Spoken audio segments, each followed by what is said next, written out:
Eu venho mais uma vez perante o Senhor para pedir que o Senhor ilumine o nosso entendimento, pois a Sua palavra diz que Satanás cegou o nosso entendimento.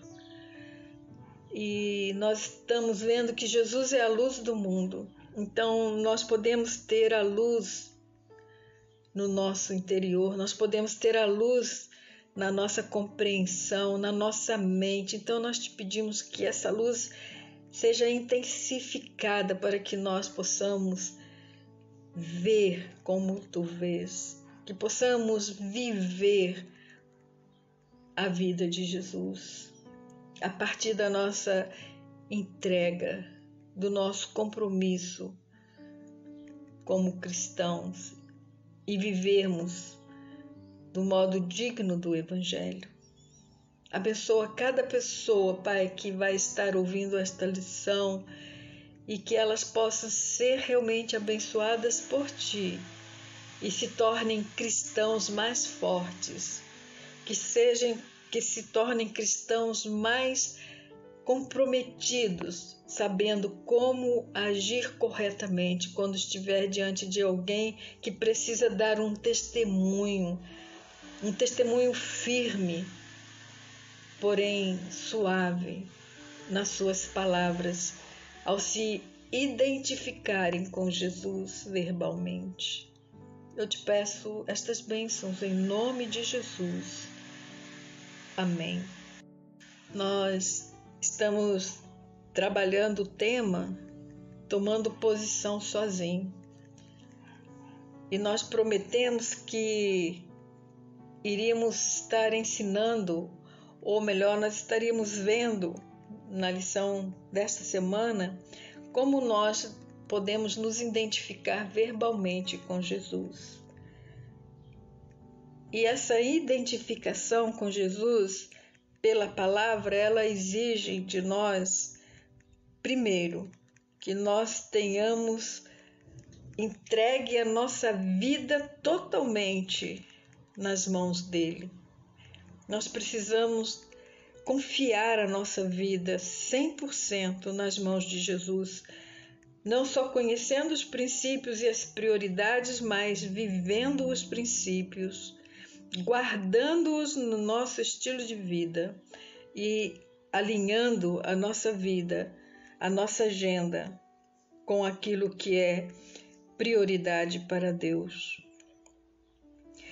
Além dessa entrega anterior a Jesus, nós precisamos ter uma atitude correta com aquelas pessoas que nos pedem para que pratiquemos de atividades que transgridem os princípios de Cristo.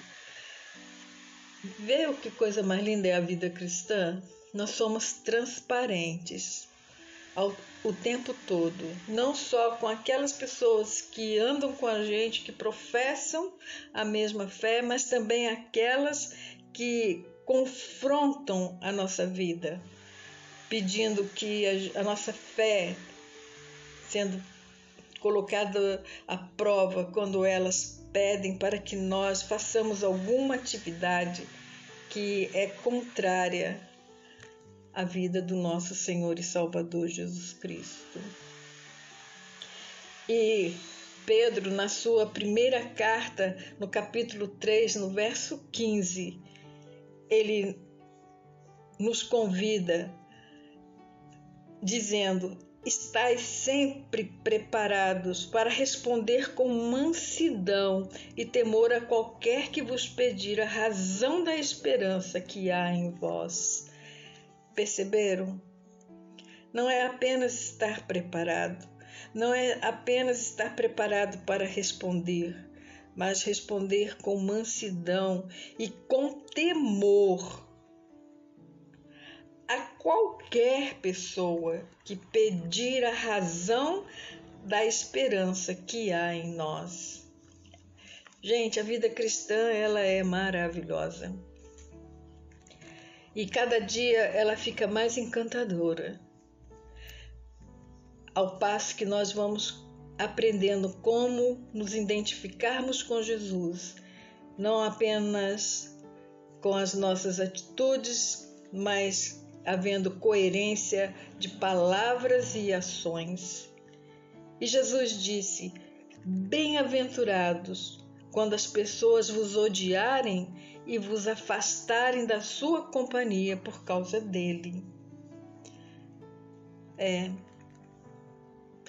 Nós devemos nos sentir bem-aventurados, quer dizer, mais do que felizes, porque nós estamos tendo o privilégio de sofrer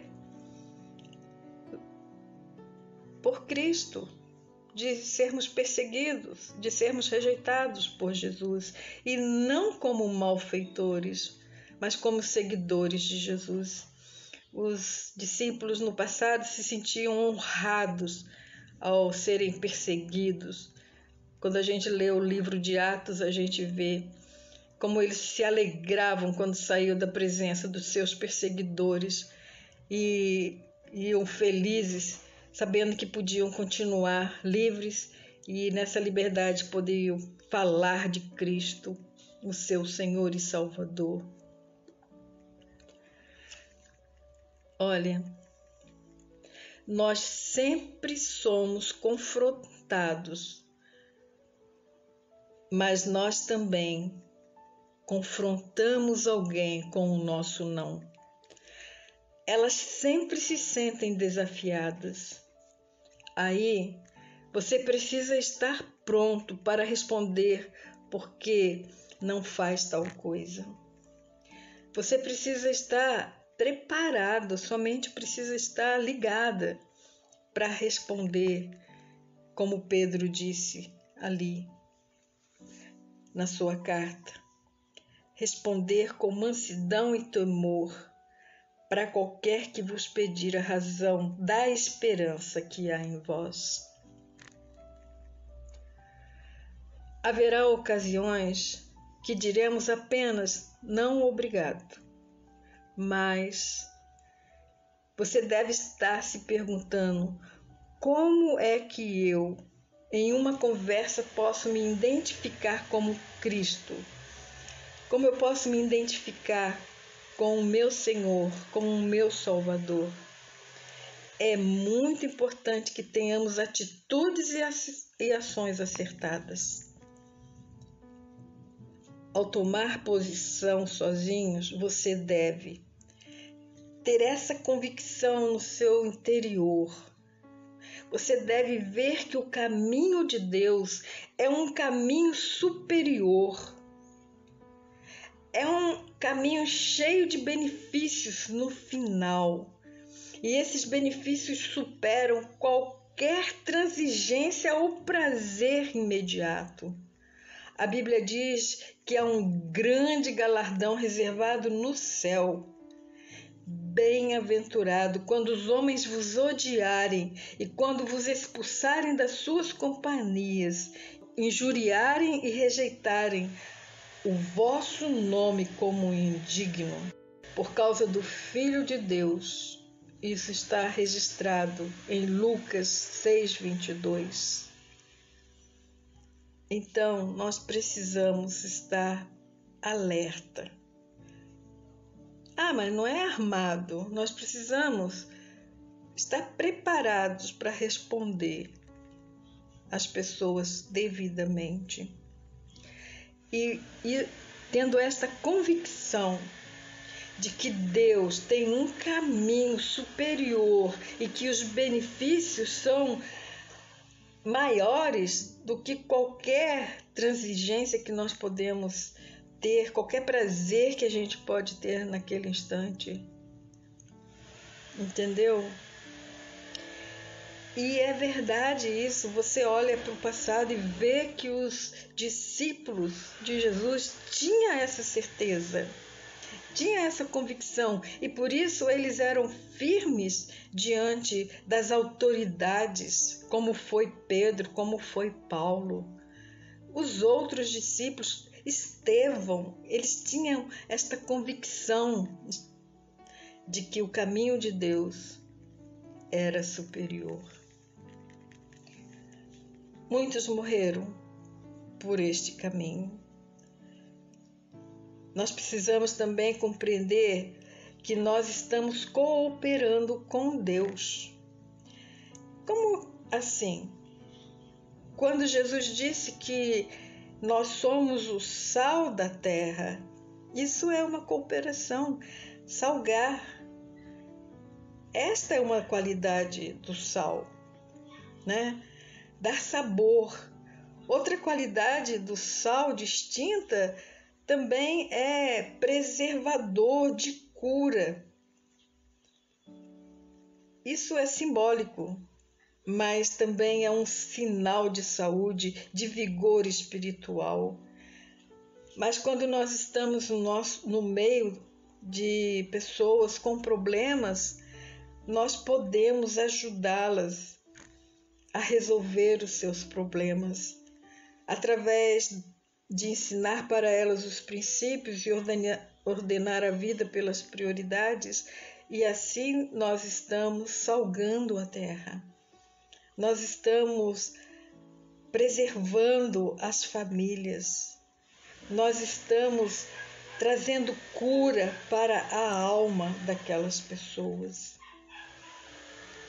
Quando uma pessoa se coloca do lado que é reto, ela será muitas vezes agente do Senhor para fazer cessar ou modificar uma situação desintegradora.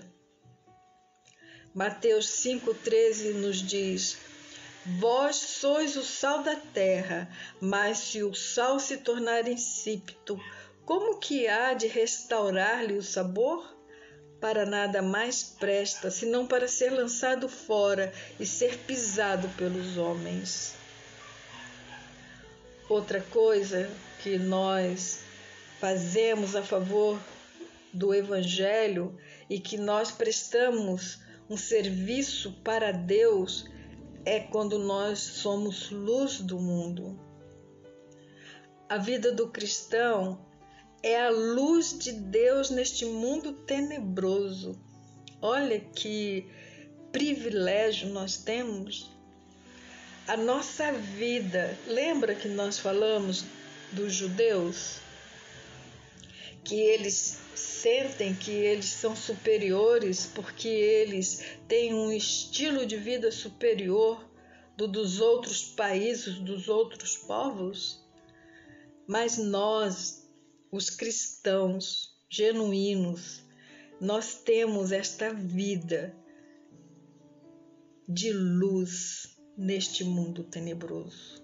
Se não temos ainda, devemos pedir para Jesus intensificar a luz dele na nossa vida, porque ele mesmo disse: vós sois a luz do mundo. Não se pode esconder uma cidade situada sob um monte.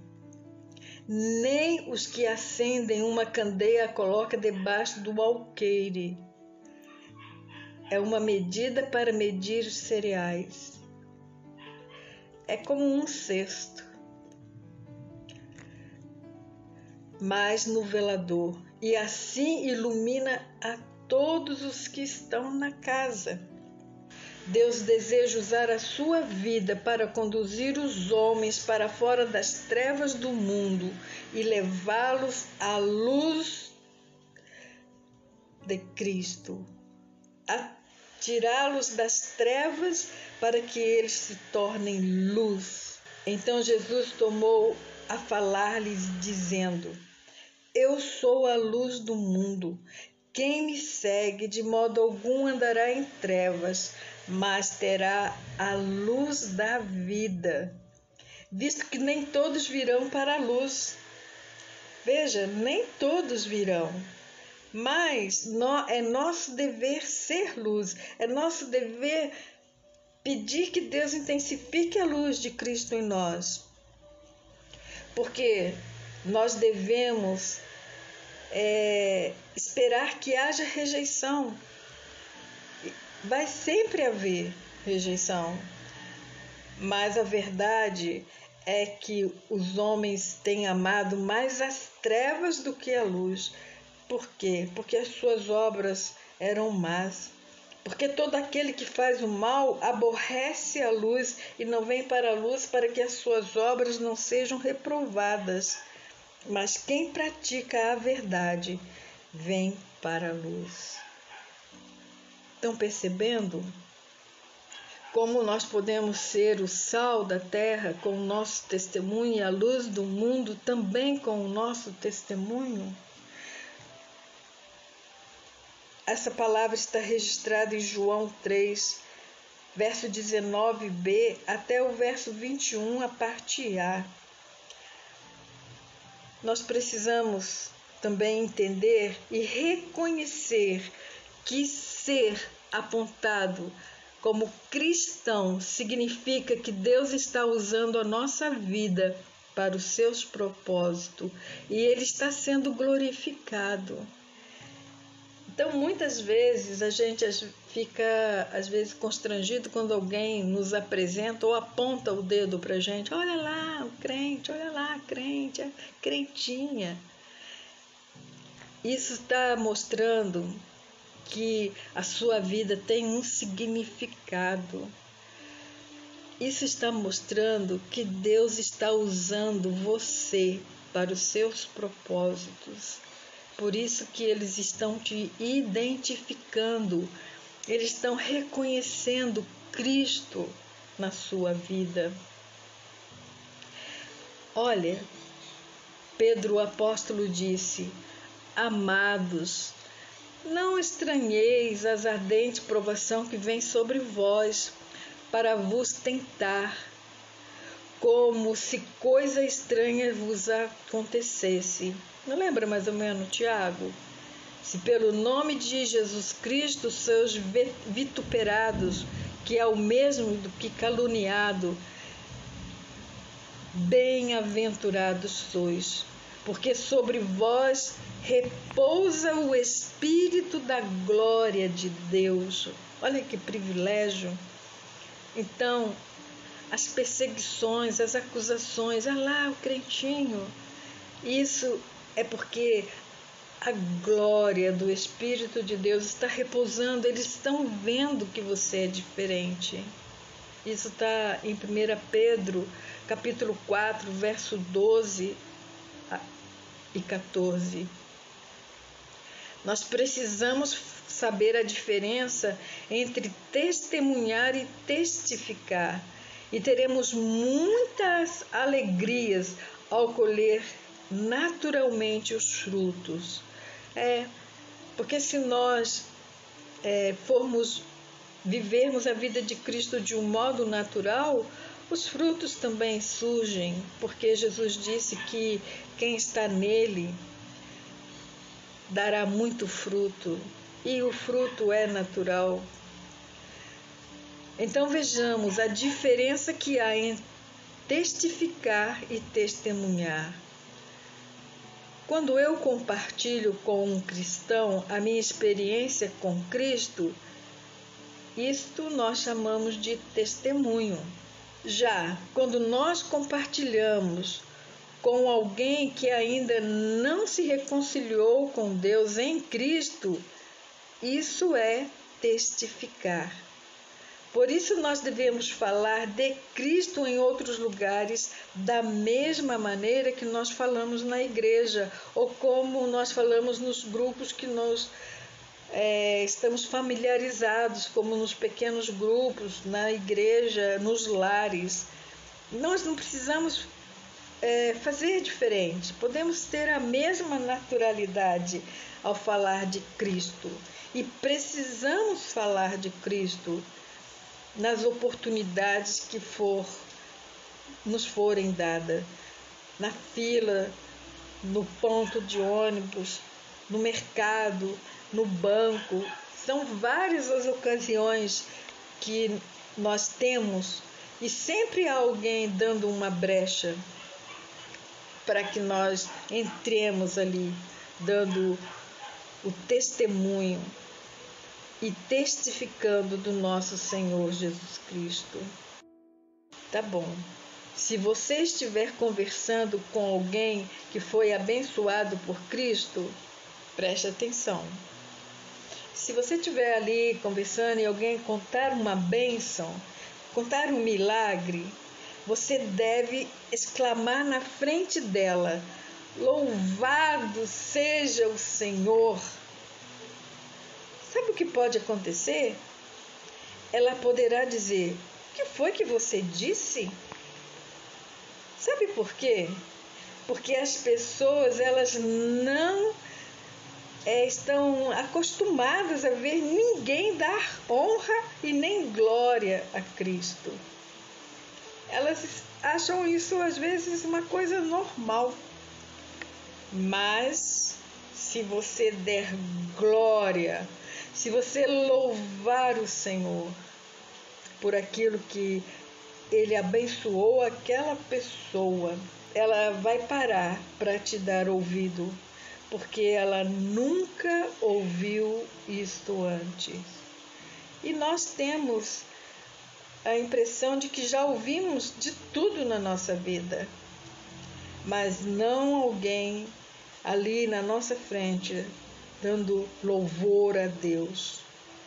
Estão entendendo? Então você deve dizer: louvado seja o Senhor. E isso não vai fazer sentido para ela. Ela vai ficar ali: como assim? Que foi? Que foi isso? Quando ele disser: eu sou o pão da vida. Quando Jesus disse isso também não fazia sentido nenhum para aqueles que andavam com ele. Jesus também disse: eu sou a água, quem beber de mim jamais terá sede. Isso também não fazia sentido para eles. Está percebendo? Não fazia sentido, mas atraía a atenção das pessoas. Por quê? Porque há uma conexão espiritual. Nós já vimos que Deus colocou em nós temos a impressão de Deus dentro do ser humano. Nós fomos criados à imagem e semelhança dele. Então tá bom. Existe esta conexão espiritual, pois Jesus Cristo falava com as pessoas e elas não conheciam. Então, elas não estavam familiarizadas com aquela forma. Jesus foi perseguido muitas vezes quando ele se identificou como Filho de Deus. Mas as multidões estavam sempre seguindo para ouvi-lo, para ouvir a sua mensagem. Pois quando Cristo fala, ele fala com plena liberdade. O Espírito Santo vai despertar as pessoas. Então, está percebendo que a nossa obra é a mais fácil? É só ser testemunho, é só falar daquilo, é só testificar, é só dizer aquilo que ele fez. É só glorificar, é só reconhecer aquilo que ele fez na vida da pessoa. E isso vai dando liberdade para o Espírito Santo agir, e ele vai despertando as pessoas.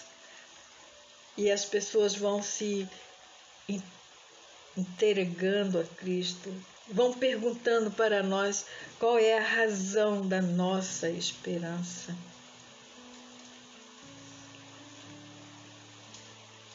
Tá, aí você pode falar: mas como fazer para testificar?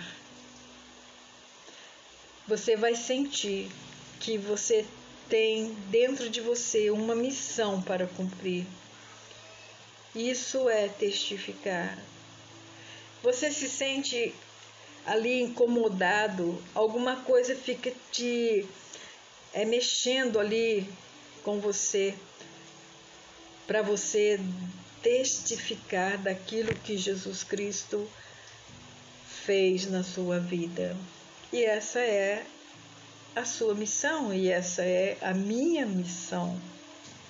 Jesus ordenou a todo crente que seja sua testemunha. E ele disse, foram uma das suas últimas palavras aos discípulos antes de subir aos céus.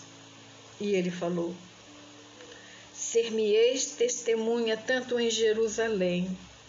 Ali já conheciam o mistério de Cristo, como em toda a Judéia e Samaria e até os confins da terra. Atos 1:8. Perceberam que Jesus disse que da mesma maneira que os discípulos dessem testemunho dele em Jerusalém, também deveria testificar em outros lugares? Gente, minha gente querida, eu nunca vi tanta coerência no ensino como tem os ensinos de Jesus. E eu penso, isso só pode ser um mestre dos mestres falando. E por isso nós podemos ter orgulho de ser seu seguidor.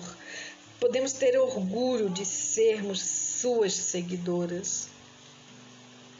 Então, seja específico.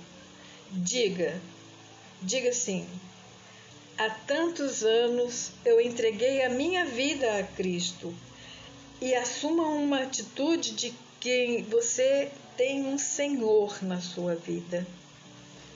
Eu diria que eu aceitei Jesus aos meus 14 anos de idade, e desde lá eu venho dando a Ele o direito de viver a vida dele através da minha própria vida. Então nós precisamos ser específico. E se você já é crente há muitos anos, tem dia que você renova sua aliança com o seu Senhor, não é verdade?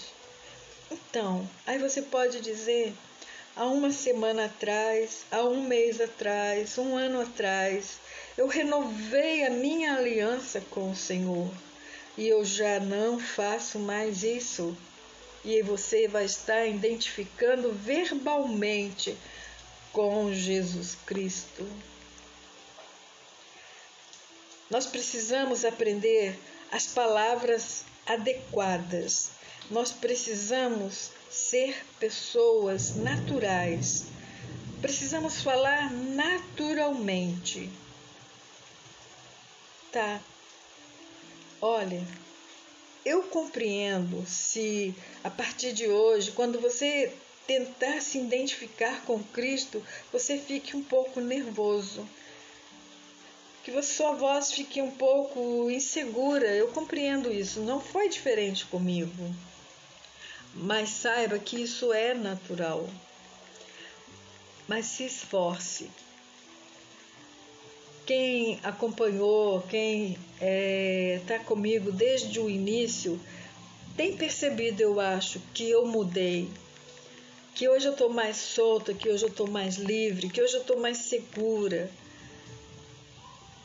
no meu falar, que hoje eu estou mais suave no meu falar, porque eu tenho procurado ser natural, porque eu não preciso, não estou falando para inimigos, estou falando com amigos, com irmãos, com pessoas que se entregarão a Cristo Jesus.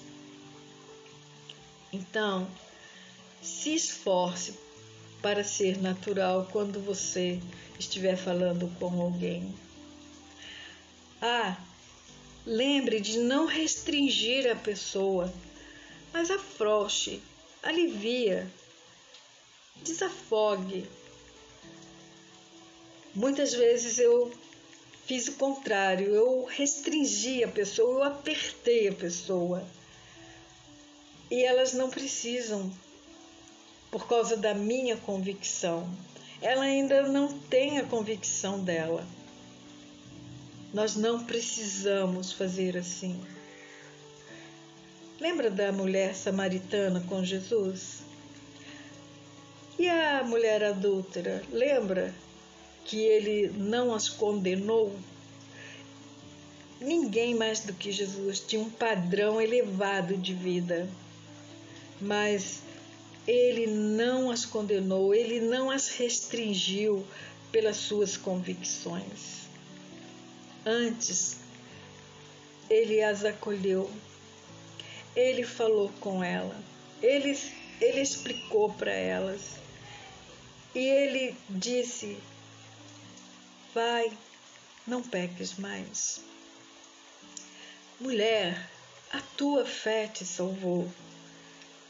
Jesus foi apenas um agente de Deus na vida daquelas mulheres para levarem a liberdade, a salvação. Ele sabia que elas tinham aqueles tipos de problemas.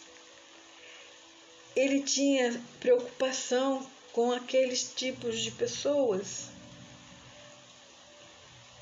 Mas elas não eram seus inimigos. Ele não as via como inimigas. Jesus tratou tão bem essas pessoas que os fariseus falaram mal da reputação deles. Eles ficaram com tanto problema, eles ficaram tão perturbados com ele, que até o chamaram de beberrão e de glutão. Lembra disso?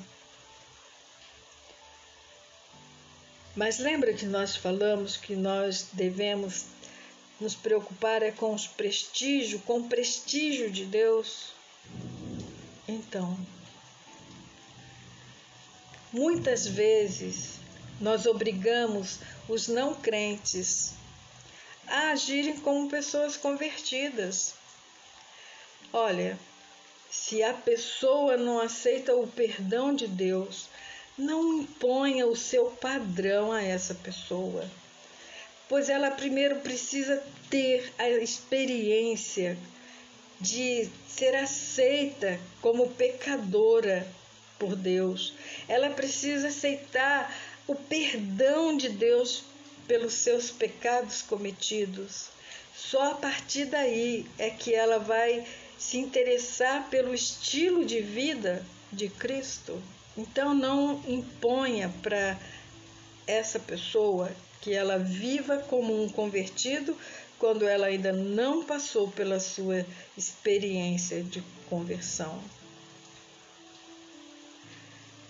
Mas olha só, por um outro lado, se são seus filhos, é a sua responsabilidade, é que você se imponha, pois é importante que eles obedeçam o padrão que você colocar, mesmo que eles discordem de você.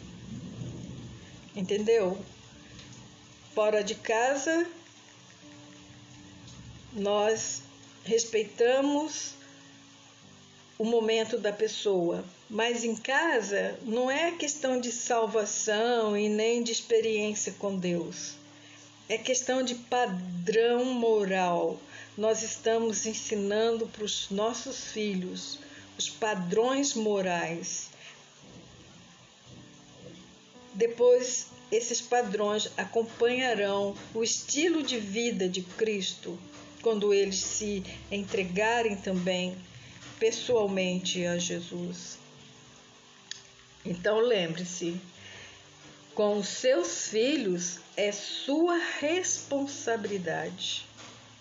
E é importante que eles obedeçam o padrão que você colocou, mesmo que discordem de você.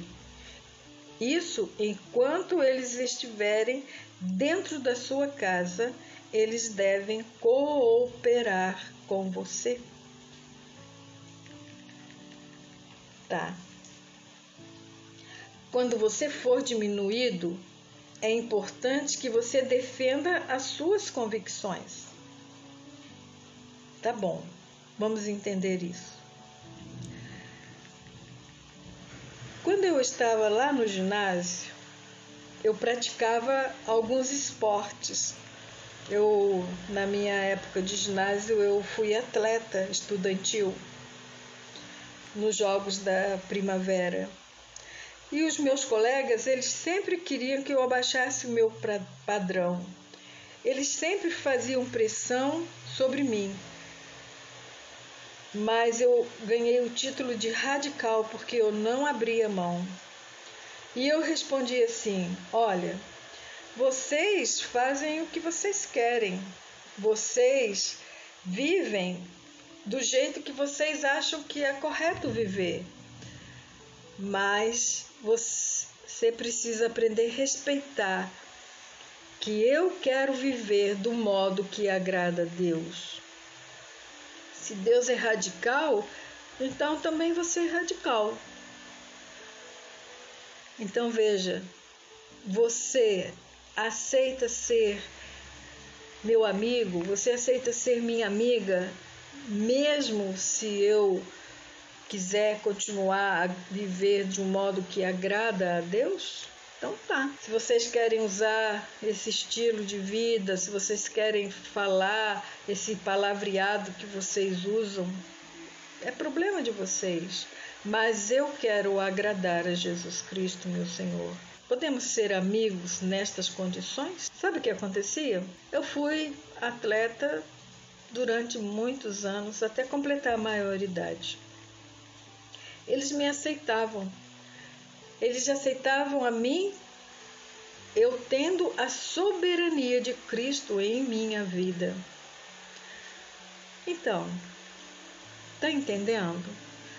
Você está aprendendo como é que você se identifica verbalmente com Jesus Cristo? É isso.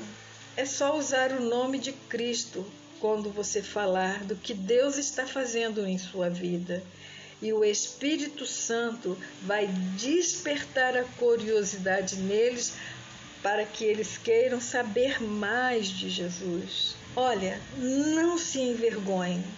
Não se envergonhe de usar o seu nome quando você tomar posição sozinha. Vou fazer a pergunta novamente. Você já percebeu o que é assumir verbalmente a sua identidade com Cristo? E como você deve ter certeza que você acaba de descobrir um segredo de ter amizades duradouras? Então tá bom, vamos dar mais uma paradinha para nós não ficarmos muito extensos, porque é difícil para fazer a edição do vídeo e também precisamos ir ruminando esses princípios na nossa vida para que nós sejamos testemunhas fiéis que testifica de que Jesus Cristo é Senhor, Salvador e Mediador nas nossas vidas. E que no nosso viver muitas pessoas possam também dar glória a Deus e dizer: louvado seja o nome do Senhor pela sua vida, porque você foi luz para mim, porque você foi sal na minha vida. Você despertou a sede de Jesus em mim. Você salgou a minha vida. Você trouxe cura. Você trouxe Jesus. Se você se sentiu abençoado, mais uma vez eu te peço a sua contribuição, dando o seu like e compartilhando este vídeo. Vamos orar? Pai, quero te agradecer por esta tão maravilhosa missão que o Senhor nos deu, de sermos sal e luz no mundo. E quero te pedir, Deus, em nome de Jesus, que o Senhor traga as pessoas, traga as multidões, para que nós possamos, em nome de Jesus, testificar desta obra tão maravilhosa, desse milagre tão grande da nossa redenção, da nossa reconciliação, do perdão dos nossos pecados. Obrigada, Deus. Obrigada, Cristo, por tudo que o Senhor fez por nós, por tudo que o Senhor conquistou para nós lá naquela cruz. Obrigada, Senhor Espírito Santo, porque o Senhor me fez compreender que sou pecadora, mas que eu posso ser uma pecadora redimida em Cristo, justificada em Cristo, reconciliada com Deus em Cristo.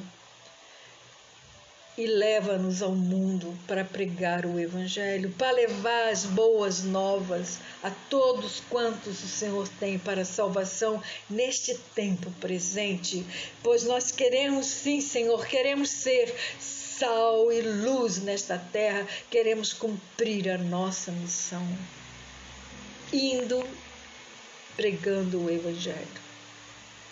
Nós te pedimos estas bênçãos e ouça o nosso clamor, Deus, em nome de Jesus. Amém.